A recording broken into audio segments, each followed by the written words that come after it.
अजमेर।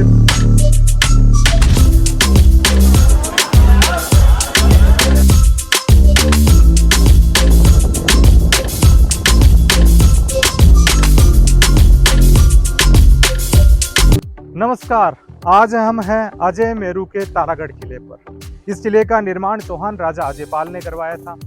बाद में उन्हीं के वंशज अजयराज ने इस किले की तलहटी पर अजमेर शहर को बसा दिया था। जब तक चौहानों का राज रहा तब तक ये किला चौहानों के हाथ में रहा। जब हिंदुस्तान पे गुलाम वंश का शासन स्थापित हो जाता है तो फिर ये किला गुलामों के हाथ में चला जाता है। बाद में इस किले पे अधिकार होता है मेवाड़ के महाराणाओं का। मेवाड़ महाराणा सांगा के भाई उड़ना राजकुमार पृथ्वीराज ने इस किले का रिकंस्ट्रक्शन करवाया था और इस किले का नाम बदलकर अपनी पत्नी तारा के नाम पर तारागढ़ कर दिया। तारा टोडा राय सिंह के सोलंकी गिराने से संबंधित थी। बाद में किला चला जाता है मारवाड़ के राठौड़ों के पास में। हसमत वाला राजा हिंदू बादशाह मालदेव के हाथ में। मालदेव की शादी होती है जैसलमेर के राजा लूणकरण की बेटी उमादेव भटियाणी से। शादी के पहले दिन ही उनमें अनबन हो जाती है तो उमादेव भटियाणी इस किले में आके रहने लग जाती है। उन्हें इतिहास में रूठी रानी के नाम से जाना जाता है। जब शेरशाह सूरी ने इस किले पे आक्रमण किया तो रूठी रानी यहाँ से अपने दत्तक बेटे राम के पास गुंदोज चली जाती है।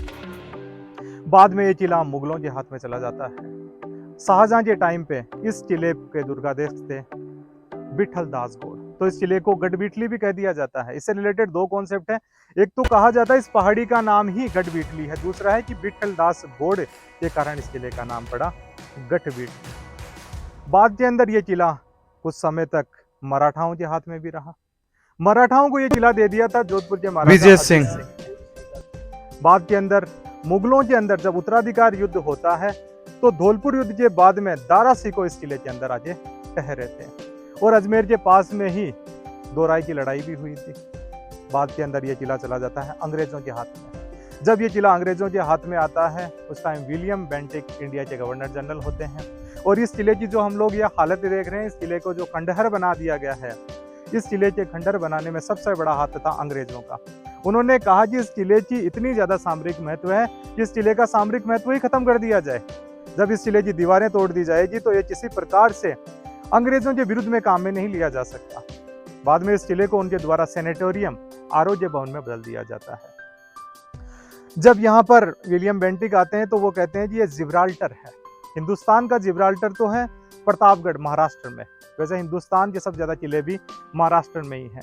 महाराष्ट्र में जो ज्यादातर किले हैं उनके अंदर हमें दीवारें ही देखने को मिलती है, जैसे कि हम लोग इस तारागढ़ में देख रहे हैं। राजस्थान के किले ज्यादातर भव्य किले होते हैं। उन किलों जैसी हालत इस तारागढ़ की तो नहीं है। बेसिकली ये हमारे इतिहास का जो ध्वंस है हम लोग यहाँ पे देख सकते हैं। बिशप हेबर ने भी इस किले को जिब्राल्टर कहा है। बेसिकली जो जिब्राल्टर का किला है वो स्थित है स्पेन के अंदर, जो आइबेरियन पेनिनसुला है। एक साइड में उसके मेडिटेरियन सी है, दूसरी साइड के अंदर अटलांटिक सी है।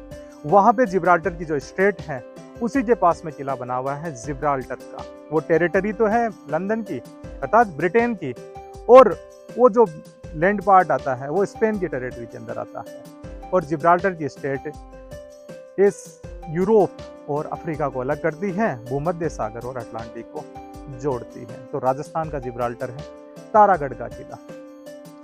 हम लोग जब अपने इस किले को किताबों में पढ़ते हैं तो हम लोगों के मन में इस किले से संबंधित अलग विचार होते हैं। जब इस किले को पहली बार हम लोग अपनी आंखों से देखते हैं तो हमें विश्वास नहीं होता कि वास्तव में यही तारागढ़ का किला होगा, कि हमारे इतिहास के साथ में कितना बुरा हुआ। हम लोग जो वह जगह देख रहे हैं वहां पर इस किले के जो किलेदार थे मीरान साहब, उनकी दरगाह बनी हुई है। मीरान साहब की एक बार राजपूतों के साथ में लड़ाई होती है, राजपूतों के द्वारा वो लड़ाई में काम आ जाते हैं। बाद के अंदर उनकी दरगाह बनाई गई है। इस किले की खास बात है कि यहाँ पे घोड़े की मजार भी है। मीरान साहब का घोड़ा भी था यहाँ पे। इस किले पर राजस्थान सरकार ने इस किले के नीचे की साइड के अंदर पृथ्वीराज चौहान तृतीय का स्मारक भी बनाया है। इसके अलावा यहाँ पे घोड़े की मजार भी है। इस किले के जो ये बेस्टियंस हैं, ये बेसिकली बुर्ज हैं।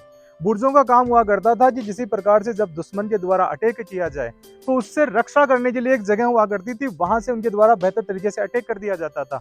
जो गहरी खाइयां हैं वो ये दिखाती है इस किले को जीतना नामुमकिन के बराबर था। इस किले पे हिंदुस्तान में कहा जाता है कि बहुत ज्यादा अटैक हुए, जैसे राजस्थान में सबसे ज्यादा अटैक तो हुए भटनेर के किले पे, उसके अलावा इस किले पे भी खूब सारे अटैक हुए हैं। प्रसिद्ध इतिहासविद हरविलास सारदा ने कहा है कि हिंदुस्तान के सबसे प्राचीन दुर्ग में तारागढ़ का किला एक है।